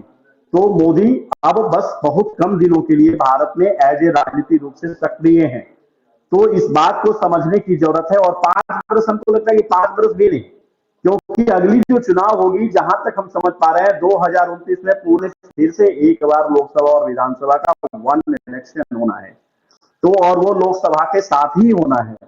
तो अगर आपको जा रही या जो लोग समझ रहे हैं 2029 ही वादा पूरा करना पड़ी बीजेपी की सरकार। अब ये देखना होगा कि मुख्यमंत्री के तौर पे किससे प्रस्तुत करते हैं। लोगों की हार्दिक इच्छा है वहां की कि ये एकदम यंग मुख्यमंत्री हो, ठीक है, जिसको न जाति से मतलब हो, न धर्म से मतलब हो, बस सिर्फ और सिर्फ मतलब हो विकास से, सिर्फ मतलब हो कि उसे लोगों की सुविधाओं को कैसे उसके पास तक पहुंचे। अगर हम फायदों की बात करें तो लोगों को बहुत सारी सुविधाएं मिली हुई है, बहुत सारे योजनाओं का लाभ नहीं मिल रहा है। वो कैसे सही जगह तक जो अंतिम सुदूर बैठा हुआ लोग है वहां तक योजना का जो योजनाएं हैं वो पहुंचनी चाहिए। ट्रैवलिंग की सुविधा बेहतर हो, जो पॉल्यूशन दिल्ली में है वो बेहतर हो, कैसे उसको बेहतर किया जा सकता है, ये सारी चीजें अगर निश्चित तौर पे एक इनके लिए चैलेंज होगा, लेकिन पूरा करना भी होगा। आप आधे अधूरे नहीं छोड़ सकते हैं। राजनीति बदलने लगी है, इस चीज को ध्यान में रखना है कि आप राजनीति बदलने लगी है, चाहे केजरीवाल हो चाहे प्रधानमंत्री हो। 2 बार तो एकदम हवा में गए प्रधानमंत्री नरेंद्र मोदी की बात करेंगे तो हम लोग 2 चुनाव तो एकदम ये लगा कि जैसे बांधी आए और मोदी की आंधी, इस बार मोदी को स्ट्रगल करना पड़ा। तो अगर अब नहीं शुद्ध हो तो इससे ज्यादा स्ट्रगल करना पड़ेगा। हो सकता है कि आप चुनाव जीतते हैं, आंधी आपने कहा ओवर कॉन्फिडेंस, ये देश की जनता ओवर कॉन्फिडेंस नहीं होनी चाहिए, चाहे हम में, चाहे आप में, चाहे किसी भी इंसान में ओवर कॉन्फिडेंस नहीं होनी चाहिए। हाँ, निश्चित तौर पे उसके लिए लड़ना चाहिए। आप जो चाहते हैं उसके लिए मेहनत करना चाहिए। आप एक नई दुनिया बनाना चाहते हैं उसके लिए मेहनत। कई ऐसी फिल्में आई है, ओटीटी पे मैं एक दिन देखा था, ये एकदम यंग मुख्यमंत्री है और वो आम आदमी की तरह आता जाता है, ना कहीं ट्रैफिक रुकती है, कुछ नहीं रुकती है, किसी के साथ बैठना है तुरंत पहुंच गए, लोगों के लिए जब अपना आवाज खुलवा दिए, जब पब्लिक हो उससे मिल ले, जब वो हो वो पब्लिक से बात कर ले, ट्रैफिकिंग कंट्रोल कैसे करना है वो कर ले। तो ये सारी चीजें यंग लोगों के बीच में सत्ता को देनी ही पड़ेगी। और हमें लगता है कि दिल्ली अगर बेहतर दिल्ली बनाना चाहती है बीजेपी तो निश्चित तौर पर यंग लोगों के हाथों में सत्ता दे, और हमारा विश्वास है कि निश्चित तौर पर दिल्ली बेहतर दिल्ली बनेगी। क्योंकि सोच भी है ना, नए लोगों के पास विजन है। लोग कहते हैं कि पुराने लोग अनुभवी होते हैं, उनके पास विजन होता है, जमाना बदल गया, आप नए लोगों के पास विजन होते हैं, क्योंकि नए लोग अब आईटी सेक्टर से जुड़े हुए हैं, नए लोग बदलते दुनिया को बहुत तरीके से समझ गए। अब पुराने लोग हाथ नहीं पड़ता है। आज हम जाते हैं जो यूपीआई अपने मोबाइल में रखते हैं, भाई इससे कहीं पैसा फर्जरी ना हो जाए, वो उस जमाने का चेक लेके वो बैंक जाएंगे। आज भी आज भी जो एम्प्लॉई है, बैंकिंग एम्प्लॉई जो पुराने जमाने के हैं, जो अब रिटायर करेंगे 1-2 साल में, उनकी बैंकिंग कार्य प्रणाली देख लीजिए, और नए जो लग गया है उनकी बैंकिंग कार्य प्रणाली देख लीजिए, कितना कम टाइमों में कितना बेहतर कर सकते हैं। तो हम ये चाहते हैं कि हमारे जो ये पुराने राजनेता लोग हैं, जो पुराने समझते हैं कि हमसे ज्यादा अनुभवी नहीं हो सकता है, अब उसको थोड़ा बदलने की कोशिश करें। आपके पीछे आपसे जो ये एकदम यंग है, बहुत नए हैं, वो आपसे बेहतर कर सकते हैं। एक प्रयोग तो करके देखिए, दिल्ली में ही करके देखिए। अरविंद केजरीवाल ने किया, यंगस्टर को जिताया, लेकिन अरविंद केजरीवाल सोचे कि हमारा नेतृत्व, हमारा वर्चस्व, हमारा ही सब कुछ रहेगा। एक डिसीजन जब उन्होंने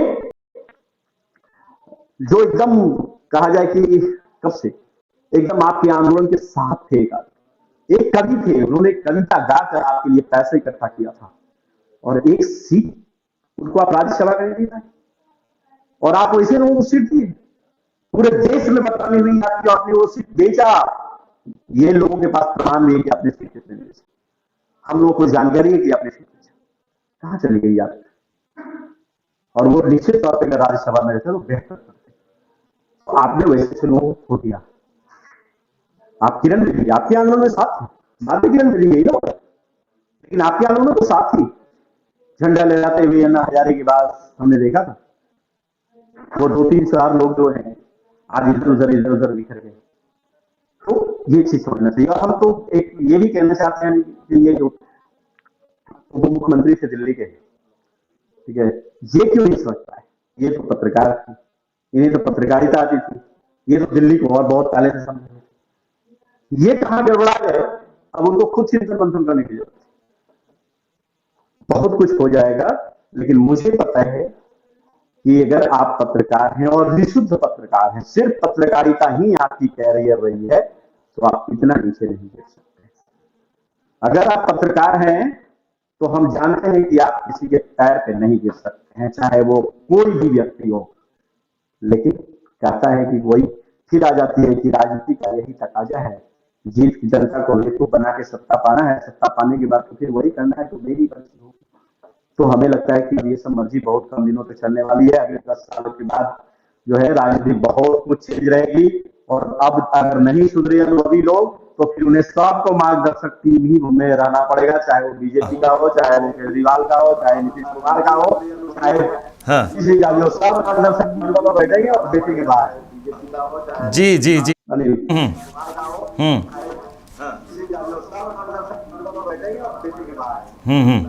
जी जी जी।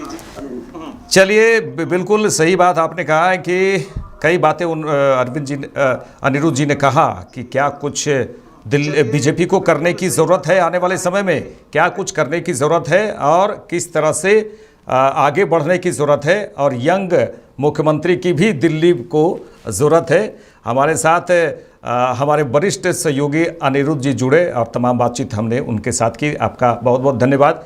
तो दर्शकों को ये बता दें कि दिल्ली के दंगल में जिस तरह से मोदी की आंधी ने झाड़ू को पूरी तरह से एक एक तिनका बिखेर दिया, और कांग्रेस जो है वो तो खाता भी नहीं खोल पाई। ये सब तमाम बातें अब लगातार चलती रहेंगी, क्योंकि हम दर्शकों को ये बता दें कि 48 सीट पर बढ़त है और 22 सीट पर आपकी बढ़त है। बीजेपी की 48 और 22 पर आपकी बढ़त है। और ये भी बता दें कि जीत की बात करें तो 27 उम्मीदवार जीत चुके हैं बीजेपी की ओर से, और 15 उम्मीदवार जीत चुके हैं आपकी ओर से। और दुर्भाग्य देखिए कांग्रेस का, पता नहीं कांग्रेस को क्या हो गया है कि कांग्रेस ने यहाँ पर खाता तक नहीं खोला है। ये सब कई बातें हो रही है, और मुख्यमंत्री दिल्ली का कौन होगा, ये अब चर्चा शुरू हो चुका है कि मुख्यमंत्री दिल्ली का कौन होगा। और बीजेपी ने कहा है कि 10 दिन के अंदर मुख्यमंत्री का चेहरा जो कौन होगा वो हम बताएंगे। चुनाव से पहले भी, चुनाव के दौरान भी बीजेपी की ओर से ये नहीं आया कि कौन मुख्यमंत्री का चेहरा होगा। कई राज्यों में इसके कारण बीजेपी को नुकसान उठाना पड़ता है, क्योंकि वो उनका एक ट्रेंड है कि कई राज्यों पे फेस तो लाते हैं, कई राज्यों पे नहीं लाते हैं। तो ये सब है। लेकिन झारखंड में भी इसी तरह देखा गया। हालांकि झारखंड में तो हार हुई बीजेपी की, लेकिन दिल्ली में जीत हुई। और कौन होगा 10 दिन के बाद पता चलेगा। और जो तमाम घोषणाएं की है, तमाम जो वायदे किए हैं बीजेपी की ओर से जो किए गए हैं, और जो महिला सम्मान की बात की गई है, और ये सब जो कब तक पूरा होगा और कैसे पूरा होगा, इसका खाका पूरी तरह से तैयार हो चुका है। बीजेपी के नेता ये भी कह रहे हैं कि पहली बैठक जो होगी उसी बैठक में यमुना नदी के साफ़ करने का जो बातचीत है, यमुना नदी को साफ़ करने का जो प्लानिंग है, योजना है, उस पहली बैठक से ही उसको लेकर चर्चा होगी। और देखिए, कई जनता तो ये कह रही है कि हमने बीजेपी को बहुमत दिया है, तो बीजेपी का भी अब कर्तव्य है कि दिल्ली की सेवा करे, दिल्ली को बेहतर दिल्ली बनाए, प्रदूषण मुक्त बनाए, यमुना नदी को साफ़ करे, तमाम जो योजनाएं हैं लोगों के लिए हो। स्वास्थ्य की बात करते हैं तो स्वास्थ्य बेहतर हो, शिक्षा बेहतर हो, भ्रष्टाचार मुक्त दिल्ली हो। ये तमाम बातें अब उम्मीद जो है जनता को ये होने लगी है कि बीजेपी की जो डबल इंजन की सरकार जो आ रही है उसका वो काम जरूर करेगी। इसी को देखते हुए दिल्ली की जनता ने बीजेपी पर एक बार विश्वास किया है, और एक तरह से कहा जाए 27 साल के जो वनवास का जो था बीजेपी को, वो टूटा है। और इस बार फिर बीजेपी बनाने जा रही है सरकार। आप पार्टी को कड़ी शिकस्त दी है। आप पार्टी के कई दिग्गज जो जेल में गए वो हारे हैं, और अतिशी ने कहा जाए कि वो लाज बचाई है आप पार्टी की। और जो भी कांग्रेस की बात करें तो वो जितने दावे कर रहे थे कि बड़े बड़े दावे, वो भी वहाँ पर कुछ नहीं हो पाया। जनता जनार्दन जो करती है वो दिखता है, वो दिख रहा है। हम लगातार आपको अपडेट देते रहेंगे। देखते रहिए लाइव इंडिया। नमस्कार।